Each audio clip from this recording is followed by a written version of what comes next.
Assalomu alaykum o'zbek futbolining ixlosmandlari, Milliy bom kanaliga xush kelibsiz. Ayni damda like-larini bosayotgan obunachilarimizga minnatdorchilik bildiramiz. Eng so'nggi futbol yangiliklarini o'tkazib yubormaslik uchun pastdagi obuna bo'lish yoki podpisatsiya tugmasini bosib qo'ying. Siz tayyor bo'lsangiz, biz boshladik.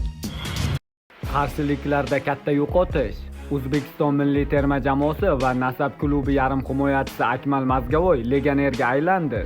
Bizga ma'lum bo'lishicha, 26 yoshli futbolchi Birlashgan Arab Amirliklarining Banyas klubiga transfer qilindi. Ma'lumot uchun Mazgavoy ajdarlar tarbiyalanuvchisi hisoblanadi. U joriy mavsumda Superligada 14 ta o'yin o'tkazib, 3 ta golli uzatmani amalga oshirdi. Nima deb o'ylaysiz? Akmal Mazgavoy yangi klubda o'zini ko'rsata oladimi? Kommentariyada o'z fikringizni yozib qoldiring. Biz Akmalga omad tilaymiz.